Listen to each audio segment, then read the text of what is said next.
Good afternoon, everyone, and thank you for joining us today. We are thrilled to bring you UC Davis's first Big Ideas virtual event. A new series of online events will be running weekly through early June. We know that these are uncertain times, but one tiny silver lining is that we've all had the opportunity to connect better online. For those of you whom I haven't yet had the pleasure of meeting, my name is Muriel Hughes, Executive Director of Development and your contact for UC Davis. You may be curious how we're holding up in Davis and Sacramento. While we are all staying safe, many people at UC Davis and UC Davis Health have been working nonstop to combat COVID-19. At our medical center, there is amazing work happening around coronavirus testing, research, and treatment. And beyond COVID-19, our healthcare team continues to provide essential patient care, like cancer surgeries, organ transplants, and trauma care for the region. It's impressive. In addition, many other departments and students have helped where they can, including making face shields and donating personal protective equipment to the medical center. We've also ramped up our COVID-19 research efforts, thanks to new accelerator grants offered by the UC Davis Office of Research. As we look ahead to resuming activities on campus when it is safe to do so, there are two key areas of focus: instruction for the fall quarter and overall operations. Until then, we are glad to have this opportunity to meet with you virtually. If you have any questions during or after today's presentation, please type them in the Q&A section at the bottom of your screen. After the presentation, I'll ask these questions of our speaker to provide more insight on Aggie Launch. We will also have a short poll at the end of the Q&A for you to fill out. Please take a minute to do so when it pops on your screen. I think that's it for housekeeping. Let's get started. Driven by curiosity, passion, and ambition, championed by a community of supporters and the philanthropy of donors, the top minds of UC Davis have embarked on journeys of discovery, forging their own paths with transformative projects that will push boundaries, inspire change for generations, and provide solutions to the most urgent and critical problems in California and the world.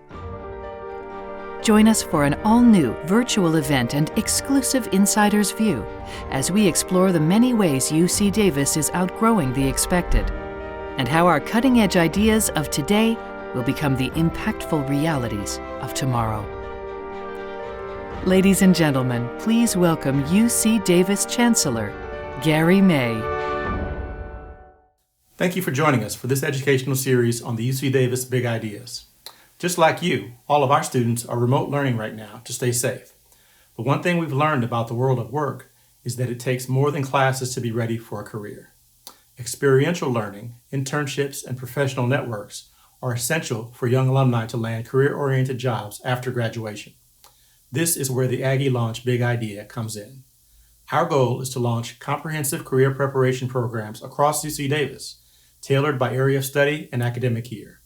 This big idea will support opportunities that are critical to student empowerment and paving the way for future career choices. We want Aggies to have an impact in any field they enter and make it better. Aggie Launch is a great way to prepare them to do just that. Thank you again for tuning in today. I hope you feel as inspired as I do by how we're equipping our students for their futures. Thank you, Chancellor May. Now it is my pleasure to introduce Marcie Kirk Holland, Executive Director of the Internship and Career Center, or as we call it, the ICC. Marcie has worked at UC Davis in career development for 28 years and has now led the ICC for 6. Under her leadership, the ICC has grown to be one of the largest internship programs in the country. And now the center will play a significant role in Aggie Launch by ensuring its services and programs reach students across the university. Marcie and her innovative team are well equipped to assess trends in the ever-changing world of work in order for all students to be competitive after graduation. I'm looking forward to her sharing her expertise and the details of this exciting big idea with you. Please help me in welcoming Marcie Kirk Holland. Thanks, Muriel. My name is Marcie Kirk Holland, and it's my pleasure to serve as the Executive Director of the UC Davis Internship and Career Center. It's my added pleasure to be here today to talk with you all about Aggie Launch, something near and dear to my heart. I've got some slides I'll show you, and then we'll open it up for questions and answers. You all have undoubtedly heard about education gaps, graduation gaps, and other areas. What I'm here to talk with you about today is Aggie Launch, which is an initiative to address one of the other gaps, and that's the gap in post-graduation outcomes. And here at UC Davis, we are dedicated to helping all of our UC Davis students launch into careers that they find meaningful and that take full advantage of the world-class education that they receive here at UC Davis and make the most of it, both in terms of their ability to contribute to their organizations, their communities in the world, but also their sense of fulfillment. And this is very much consistent with what students and their families are asking for. UCLA each year, through their Higher Education Research Institute, asks students about a number of things that they're considering when attending college. And one of them is, why are they attending? And one of the reasons that they say is to gain access to a good job and enhance their career opportunities. And that's what Aggie Launch is really all about. I can't really talk about Aggie Launch much without acknowledging the impact of coronavirus and COVID-19. One example of that is just in our own office in the Career Center. We went from preparing the class of 2020 for a job search in an environment with a 4% unemployment rate to one in which it's over 20%. And so helping students launch their careers has never been more important. And it's really not just about when they're graduating, it's about their entire time while they're in school. It's not surprising that only about 43% of college grads nationwide are landing jobs that require a college degree right out of school. And that is in part because a lot of them don't even begin their job search until after they've graduated. And the same is true at UC Davis. And that's in part because more and more of our students are working. They are carrying heavy course loads, and grades do matter. And so there are a lot of pressures on students, and it impedes them from starting their job search early. We like to change that, and that's what Aggie Launch will do. But the reality is many of our students, about 43% nationwide, end up underemployed at graduation. And at first we thought, oh, this is just what happens. If you don't start your job search, you're not going to have a job. But what we're finding is that at even 5 years out, over a third, about a third are still underemployed. And at the 10-year mark, it's over 20%. And so what this shows is that if someone starts out underemployed, they remain underemployed. And underemployment means that they're working in a job that does not require a bachelor's degree. And what we find with this data is that it's really just not people finding themselves in their 20s trying to figure things out. This is chronic underemployment that impacts their lifelong earning potential. It disproportionately affects our first-generation college graduates, people of color, and women. And so really what we look at when we're looking at our Aggie Launch program is equitable access to all of our students so that they're all prepared and ready to launch into careers that are meaningful for them. It's also really important when we think about student debt as another factor that impacts our ability for our students to launch their careers effectively. And we know that Davis is the place to solve this problem. Institutions all over the country are trying to address this, but we know we at UC Davis have an edge and we have an imperative as well. We have an edge because of our focus on experiential learning. We started out as the farm school for Berkeley. We started out as the center for applying learning in a real world environment. Our Career Center is over 70 years old. We know how to help our students think about their careers and gain practice. And that's what we want to do with Aggie Launch. It's also important because at Davis, the students that tend to be most affected by underemployment are the very students that we enroll. We've done a great job in higher ed of bringing more students in over the last 20, 40, 50 years. But now what we're looking at is helping more of our students launch their careers effectively. Even at Davis, we have students that are from such low income backgrounds that they could be earning more as an underemployed graduate of UC Davis than their family earned at the time that they started their education here with us. So it's an important issue for us to address. And the other reason we know Davis is the place to do it is because we already have some very successful pilot programs. For example, we have the Career Discovery Groups program, which is a partnership between the Internship and Career Center and the College of Agriculture and Environmental Sciences. And the CDG program is a year-long program that provides students college success skills on how to be successful at a large research institution, as well as career development. We go through standard career assessments, values, skills, personality, and we also teach students how to network, how to search for jobs, and it's in a great environment where they're in small cohorts. And what we find is students that participate in that program are about 20% more likely to finish in 4 years. Now, again, we want to change that metric from finishing in 4 to finishing in 4 or finishing in a timely manner, career ready. And we are confident that's what's happening with our CDG students. Another great example is our Aggie Evo program. And that is directly an outspring of the initiative of our innovative athletic director, Kevin Blue, and senior associate athletic director, Michael Lorenzen. And what they've done is they've taken the NCAA regulations and said part of our students' requirements will be that they devote time to their career and professional development as well as their sport. And the result has been that our student athletes are launching their careers in new ways that they would not have without the program. An example is one of our football players from last year went on a field trip or a trek with a number of other athletes. And on the way to the event, they were talking about the companies they were visiting, and this student didn't know what management consulting was.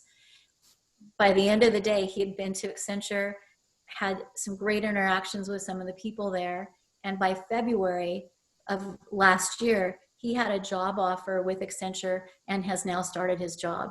So this is something that would not have happened without the Aggie Evo program. And in Aggie Launch, what we want to do is scale this and make these kinds of opportunities available to all of our students.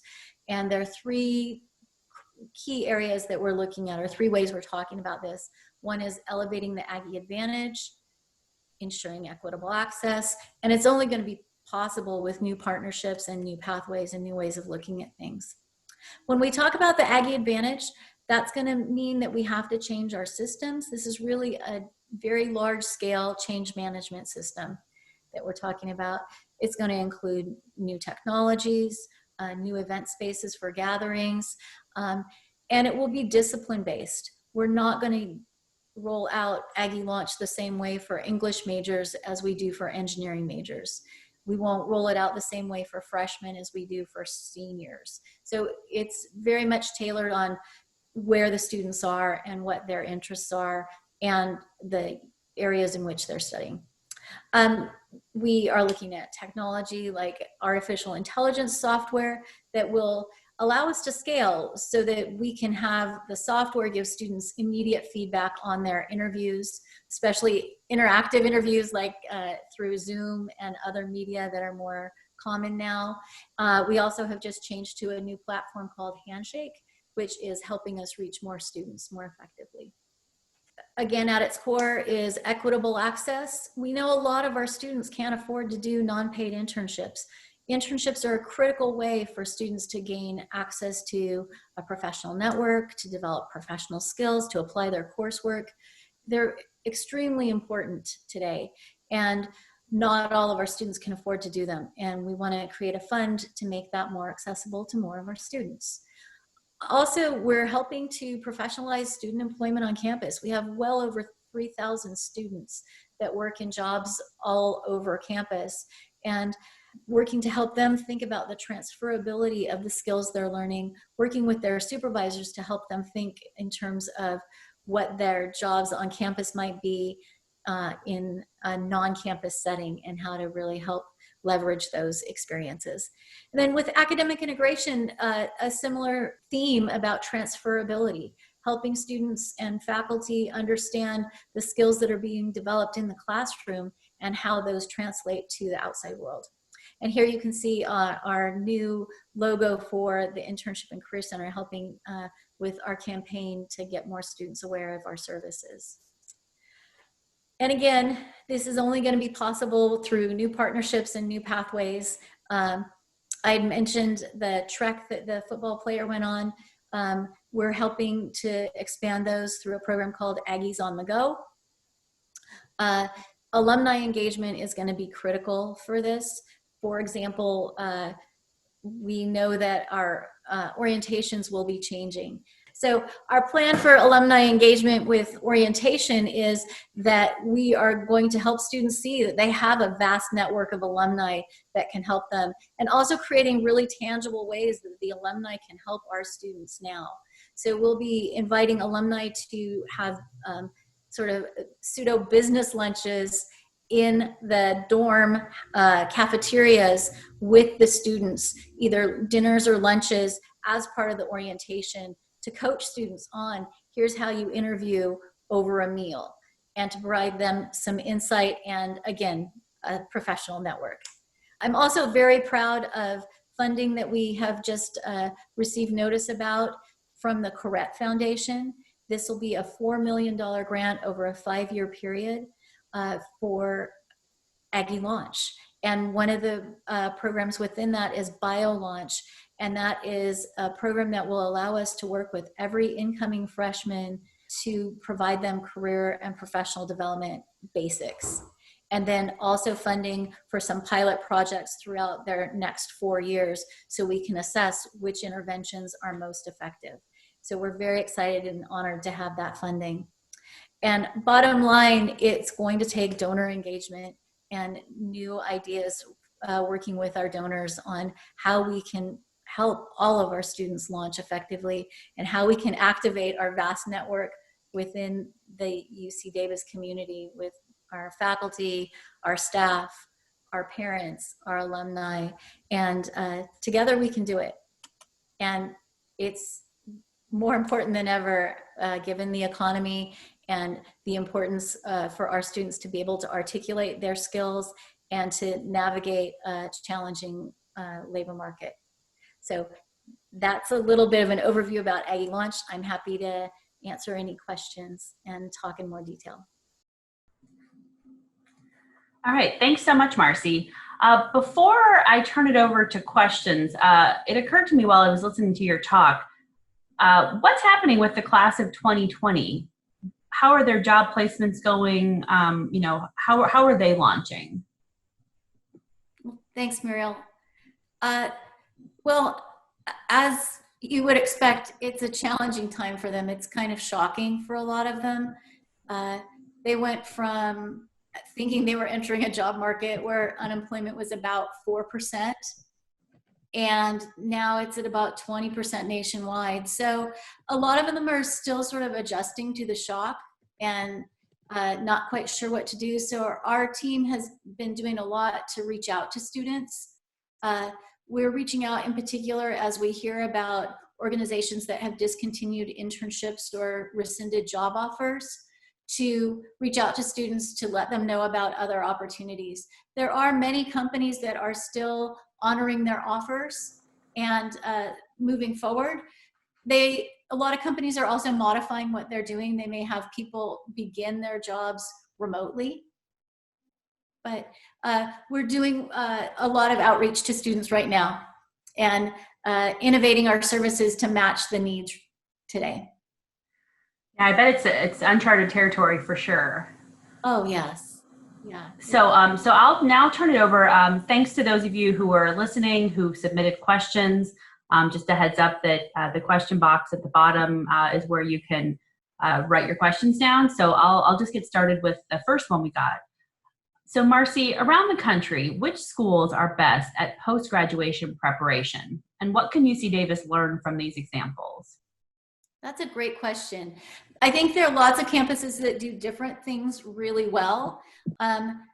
I think there are some schools like Carnegie Mellon and other campuses that include experiential learning as a requirement. These are schools that often have cooperative education or co-op programs. And I think some of those do a great job of building in to every student's curriculum experiential learning, which means a professional network. It means application of their coursework in direct ways. It can also be a way for students to pay for their education while they go, because the companies will often provide them a paid internship. And then I think that naturally just leads to good job opportunities. I think there are other campuses like Johns Hopkins University has grown the profile of their career services significantly over the last few years. So that's another campus that's doing some really innovative stuff. University of Miami does some really innovative things as well. And again, it's really about the profile of career services and normalizing that this is something you do. And so using peer pressure in a way to make that happen.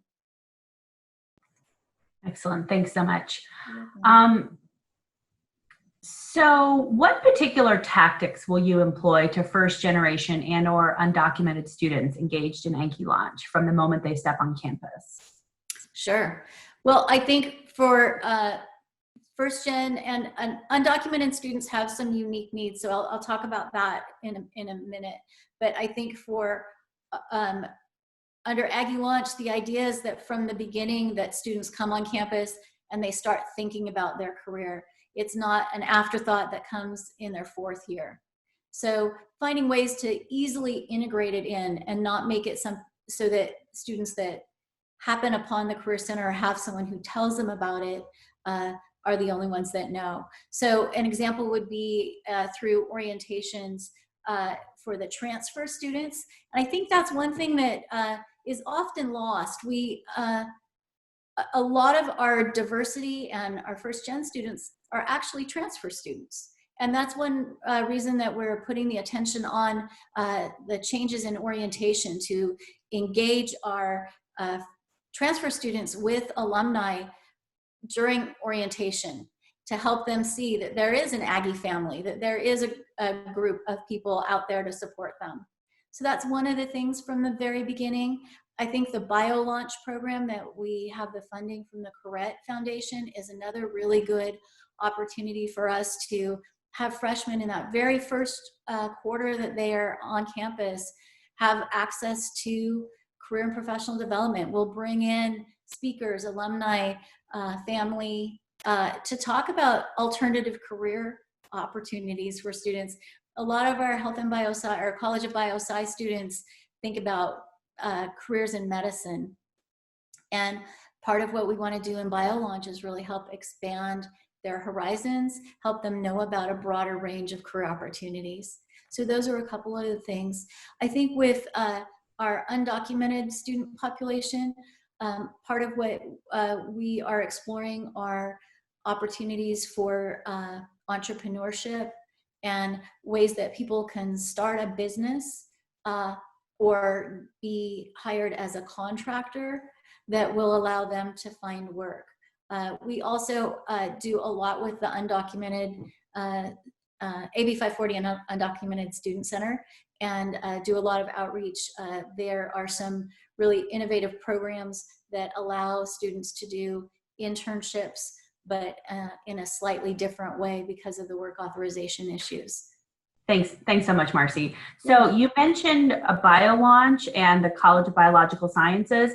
We have a question, I think it's from a parent. How do I guide my sophomore with the biology major to utilize Aggie Launch and to take advantage of internships? It's a great question. We actually have a fantastic health-related internship program.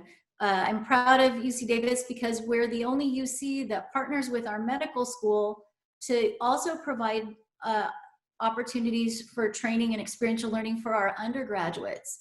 We have something in the Internship and Career Center called the Health Related Internship Program, or HRI. And every quarter, we place about 900 students in health internships, primarily at the medical center, but also at local clinics and other medical facilities in the Sacramento and Davis region.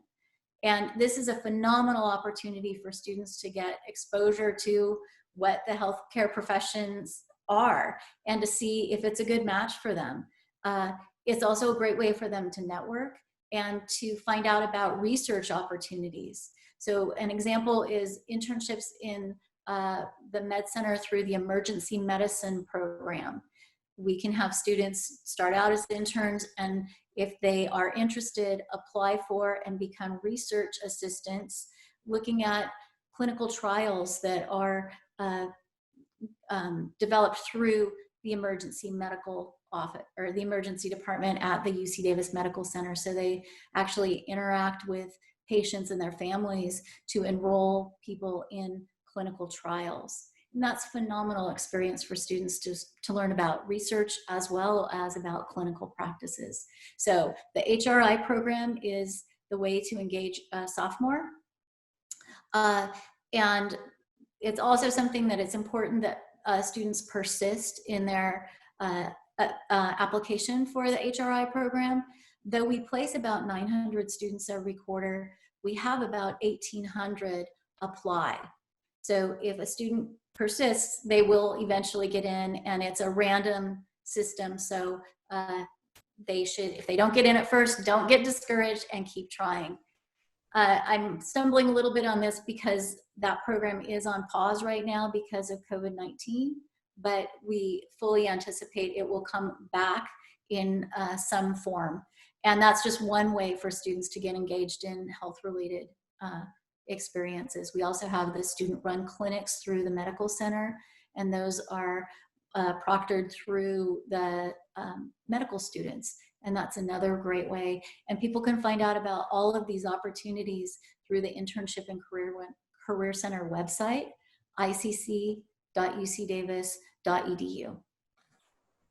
Thanks, Marcie. I also think this is a very interesting time for parents and their students to talk about careers in healthcare.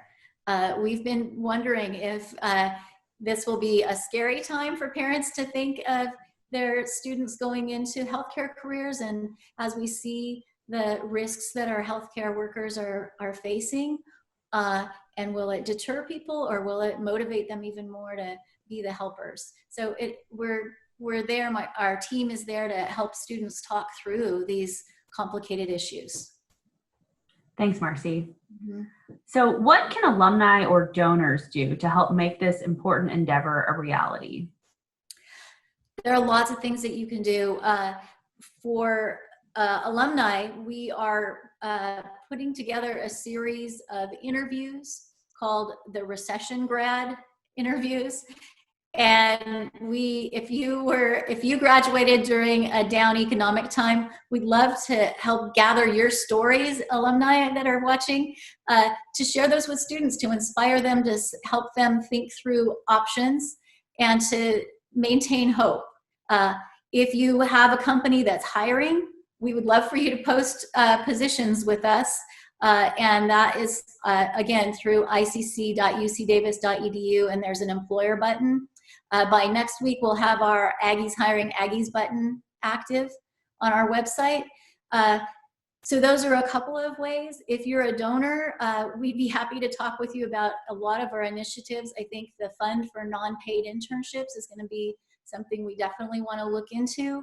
And a lot of things, we have the ideas. The only thing holding us back right now are the staff and the resources to do that. So we'd be happy to talk with you and with donors if there's something in particular you're interested in. We're here and ready to talk about something that is of interest to you. And it sounds like this is a great time to get involved kind of at the ground level while things are still, there's so much potential. Absolutely. We're working on our Aggie Launch implementation plan right now, but we know that access to internships is going to be critical. We also know that the student employment initiative to help our current student employees who need to work look at those transferable skills is also critically important.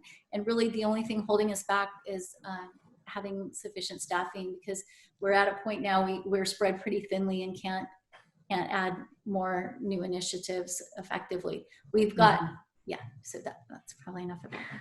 So kind of related, does the university or the Cal Aggie Alumni Association have any plans to help alumni businesses in terms of cooperation or publicity, especially during the current challenging economic times?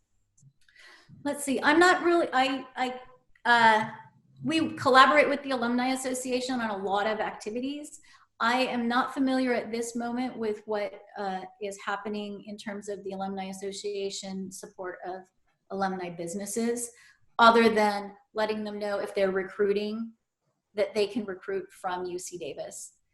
We partner with the Alumni Association on employer welcome receptions prior to the career fairs each time we have a career fair, and that's a way to keep alumni who are employers engaged. I think that might be, I think that might be a good question. We can push it to our CAAA, our Cal Aggie Alumni Association director, and see, you know, what resources they might have. Okay. So next question, does ICC, the Internship and Career Center, work with graduate students, and will Aggie Launch work with graduate students? Absolutely. UC Davis has been really quite visionary in our work with graduate students, especially grad students who are thinking of a non-academic career path. And we work closely with grad studies and help with the grad pathways program to help graduate students prepare. And I think many people don't realize that for graduate students to look at a non-academic career path has been a bit challenging sometimes. And we really have done a great job of normalizing that. Janice Moran has, one of our associate directors, has been really a leader in this field, along with Teresa Dillinger from Grad Studies. And Davis was a pilot in placing grad students in internships, and has actually published some data on the findings of that and the benefits for the graduate students. So absolutely, grad students are included in Aggie Launch. And that's another place for donors to come in, to be involved. So we know that there probably are some people who graduated from UC Davis with an advanced degree 10, 15, 20 years ago who felt shamed for going into industry, that may be willing to help us build out our services for graduate students to help them not have that experience, to normalize that there are phenomenal opportunities to apply your graduate degree throughout the state and nation and world. Great. So how are you thinking about how to promote the Aggie Launch program to potential employers? To potential employers? We are working on our corporate partners program to have companies who want to work with us and have access to our students early and throughout their time at Davis. So I think a great example of that is Chevron. Chevron and Intel and some other companies have, and now Genentech, have been very much engaged in our Avenue programs, Avenue E in the College of Engineering, and now Avenue B is coming along in the College of Biological Sciences. And these are programs that help our transfer students from the time that they are coming into the University of California, be prepared for life after graduation. And that's a way that that companies can be involved. Also, just access to students through informational interviewing, internships, networking. With the changes because of COVID, we are looking at new ways to engage employers. Yeah, but you have to get creative, don't you? We are. Fortunately, the folks that work in the Internship and Career Center are very creative and innovative. So quick follow-up question around BioLaunch. So you mentioned something about incoming freshmen will receive or participate in it. Can you kind of clarify what BioLaunch is in a few sentences? Yes. So at this point, BioLaunch is for freshmen. Their first quarter that they come into UC Davis, they will be enrolled in a course. And that course will include a number of learning objectives. Basically, one is success at a research one institution, how to access and take advantage of the wide array of opportunities from researching with faculty to internships, the HRI program, etc. Also, how to use the library, how to use all these resources, and how to register for classes, some of the basics. Another element of BioLaunch is called the Mentor Collective. And the Mentor Collective is essentially peer-to-peer mentoring through a platform called Mentor Collective. And what we found is that the students that are incoming freshmen are often really lost and uncomfortable asking questions and asking for help, but they're willing to ask their peer mentors for help. And we've actually been able to address some significant mental health issues in a more proactive way. Students are also more easily registering for classes and asking their fellow students about how to do that. So that's part of it. And then also broadening people's career options. Rather than just thinking I'm going to be a doctor or a nurse or whatever, that we're trying to broaden their career perspectives, looking at research careers, industry careers, teaching, policy, a much broader perspective on what you can do with a degree in the College of Biological Sciences. That's great, thank you. So what methods do you use to reach out to students? Like you mentioned peer counseling, peer conversations. Do you have walk-in appointments? Do you utilize social groups on campus? All of the above. So we have a growing social media presence. We are fortunate to have one of our peer advisors is a YouTube influencer. And so she's helped us a lot with thinking about new ways of engaging students. We work closely with student affairs marketing and communications. We have virtual office hours now. We have virtual drop-ins for students. We have virtual appointments. Our team has even extended their hours into the evening for appointments. We actually, I think we're the only career center that I know of that has a staff person that's half-time in our office and half-time in our Center for African Diaspora Student Success. So we also have in part thanks to Chevron and some other donors, we're able to have some of our staff spend time in the other retention centers. We do lots of partnerships with the colleges. I think the career discovery groups is another example of ways that we get the word out through the colleges. Great. So this is a very specific question. Curious about the percentage of students from the College of Letters and Science who are underemployed after 5 years. What percentage come back for further education for job advancement? Just some rough estimates. You know what? I don't have access to that level of data. We have our first generation or our first destination survey that we do, and liberal arts majors in general, or LNS majors, like many of our students, are not starting out with a job that would be what you would expect for somebody with a bachelor's degree from UC Davis. But I don't have specific numbers. What we do know is a lot of students do, especially in LNS, do go on for advanced degrees. And there is some data through UCOP, but evaluation will certainly be part of the Aggie Launch plan, because I would love to be able to answer that question like that, but we don't have that information today. Well, thank you. So next question. So how might Aggie Launch help international students who are keen to do their opt year in the US the year after graduation to learn skills that they could take back home to their countries? Yeah, well, I think even beyond the OPT, optional practical training, Aggie Launch will give all of our students career exposure while they're in school. So it wouldn't even have to be OPT. And I think a big part of what we want through Aggie Launch is for people to find work that's meaningful for them. And I know when we're talking about an environment of 20% unemployment, that may seem like a dream, but I think it's really important for people to think about what they really care about and then look at ways to find careers to be able to pursue that. So part of what Aggie Launch will do is it will help students explore that. It will help them build networks, and it will help them include those activities into their plan with their coursework, and build a network of people that they can do informational interviews with and then build their network.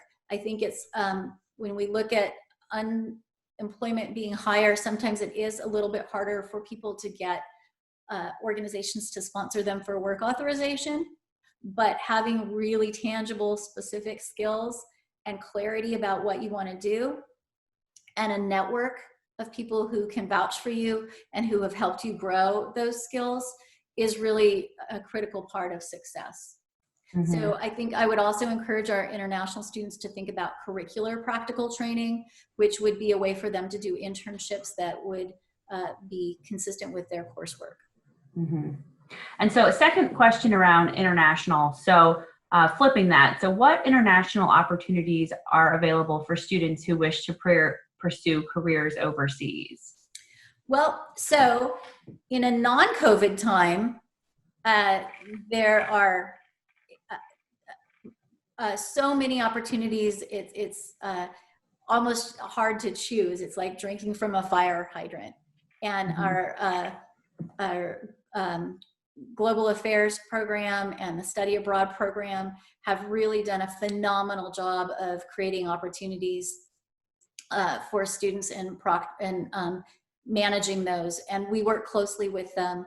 There's a new database that we have partnered with Global Affairs and SISS, Services for International Students and Scholars, and it's called Going Global. And it lists a lot of international career and internship opportunities. I think that I'm very proud of our work with Global Affairs to create the Quarter Abroad programs. Those are phenomenal ways for students to stay on track with graduation, get overseas experience, and many of those include an internship. So I would definitely encourage people to look at those programs as soon as they're open again. I also think that there are a lot of international opportunities or cross-cultural opportunities right here in our region. We have placed a number of students every quarter with the International Rescue Committee and many other organizations that have an international component. Mm-hmm. So Davis is a great place to look at international experience, whether it's overseas or domestic. That team with Global Affairs has also been doing a great job of looking at virtual opportunities and curating a list of international opportunities that are remote. Mm-hmm. So their website is terrific. So what's the best way for a department at UC Davis who already has a strong internship program to partner with you on this? Contact us and we'll see what we can do. I think it's really unique. In many ways, it's not a one-size-fits-all. I think the key things to keep in mind are helping students articulate how the experience applies to a job and other careers, because it's not something that students think of naturally. And a lot of faculty don't think about it naturally. And so we can help make those connections because we talk with employers often and hear from them about what they're looking for. Mm-hmm. So with regards to what employers are looking for, are there efforts under Aggie Launch to identify the core competencies companies are looking for outside of academic knowledge to educate undergraduates in these competencies? Sorry, I kind of stumbled on that, but you get what I'm saying. It feels almost like that's a plant question because yes, absolutely. It's called Career Readiness, and it is something that was actually, there's a Career Readiness competencies list that has been created through the National Association of Colleges and Employers. It was created by a group of employers and a group of colleges, and it's a fantastic list of competencies that are common across industries. And they're not things, it's not rocket science. You could probably predict many of them: critical thinking, communication skills,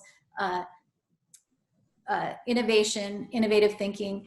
But what we are really working on with students is articulating those skills and how they have developed them, and more importantly, connecting them to the next thing that they want to do. Mm-hmm. So how are you, what role is the ICC playing in orientation programming for incoming freshmen? For incoming freshmen, we have chosen not to place our attention on the incoming freshmen at orientation, in part because the thought of 9,000 people all at one time coming into the campus, we just didn't feel like career was going to be something that would resonate with freshmen at that time. We are working with the orientation team to look at doing something in the end of the freshman year for freshman students. The working title is the Festival of Future You, where we would help them think about their summer between their freshman and their sophomore years, how to get an internship or a job, and also longer term planning. And that would be, again, this is one of those things the only thing that's keeping us from moving forward is funding. This would be a phenomenal way to engage our alumni to come in and be there for resume reviews, elevator pitch feedback as part of the Festival of Future You. So we just felt like freshmen during orientation are overwhelmed. Transfer students at orientation, we don't think will be as overwhelmed, and they'll be more ready to have those meals with alumni. Yeah, that makes a lot of sense. That seems like a good strategy. And I should have mentioned that that's also a place for a donor. We think that will probably be about $10,000. So if there's a donor that would be interested in funding that, that would be terrific. Excellent. Lots of opportunities for investment. So this is an important initiative, especially for first generation and students of color. You mentioned support for unpaid internships. What types of internships do you envision Aggie Launch supporting? Do you see opportunities for non-traditional internships, and could you provide some examples? Sure. I'm not sure what people might mean for in terms of non-traditional internships. I think we always start with the student. And so I think it depends on what a student wants and what the student's interests and goals are, and look at what internships we already have available. And truly, we have internships for almost anything somebody could imagine, especially if they don't have to worry about whether they're paid or not. And I think the key is looking at what's the learning objective and what's the skill set that they can develop and help them be able to articulate that. That said, actually this morning in our team meeting, we were talking about the future of experiential learning. And in this environment of COVID-19 and remote work, where some sites are not feeling equipped to have a full-blown remote internship, can our department curate essentially multiple organizations doing smaller internships, project-based internships that we can put into a package so that the students would have 10 weeks of work that might be eligible for units or definitely for transcript notation. So that's the next phase we're looking at. Again, it's just a new way of thinking. Excellent. So one of the questions was actually just a comment that was a follow-up to something we mentioned earlier. CAAA, or Cal Aggie Alumni Association, is helping alums whose employment has been impacted by the COVID pandemic. So if you go to alumni.ucdavis.edu under events, there's a launch an active job search campaign. So we have that link up here, and we can include that in follow-up to the person who's asked the question, or perhaps to the larger group. So Marcie, I think we're getting to the end of time. So let me just kind of leave it to you if you have any summarizing comments or any last minute things to say. We got through many of the questions, but unfortunately not all. I just want to say thanks for your time to have this forum, for everyone who tuned in. I think that COVID-19 has shown us that innovation is really important, and Aggie Launch is a very innovative approach. I think it also shows us a lot of inequities, and I think it's never been more important to really support all of our students in their job search, regardless of their socioeconomic background, because it's going to take all of us engaging in helping this next generation be prepared for the labor market. And I know we can do it, but it is going to take new approaches and a lot more of us involved, and also doing it in an organized way. We don't want to just do kind of a scatter plot, oh yeah, everybody doing everything. Trying to do it in a cohesive way so that all students can engage and it's not haphazard. And that's what Aggie Launch is doing. And we're still building it. So it is one of those classic building the airplane while it's flying kind of scenarios, but that's okay. If someone who's listening is interested in something specific, we're here to talk with them and see if we can build that part out. Excellent. Yeah, it's a really exciting time for Aggie Launch and for all of our students. So for those of you who are listening in, you should now see a poll pop up on your screen, and if you could take a minute to answer these short questions, we greatly appreciate it. So thank you, Marcie. This was great, and thanks to all of you who tuned in for your great questions. If you are interested in learning more about Aggie Launch, please feel free to contact Marcie or the development officer who manages Aggie Launch, Eric Gifford, who their contact information is on the screen and will also be provided in follow-up communications. We could not do all the great work that we've spoken of today or do it so well without private philanthropic support. Our donors are essential to the positive impacts of that this university has on students, on the interdisciplinary fields we touch, on society, and on the planet. Although we couldn't gather together in person, I want to express our gratitude to each of you for taking the time to connect with UC Davis. This is just the first virtual event in our Big Ideas webinar series. Our next event on One Climate will be May 6th from noon to 1 p.m. Pacific time. Please make sure to register if you are interested. It'll be a great time. On behalf of the university, I hope you are staying healthy and safe, and I look forward to connecting with you again. Let me know how we can help you during this time, and thank you for participating today. We'll get through this together. Thank you again, and take care.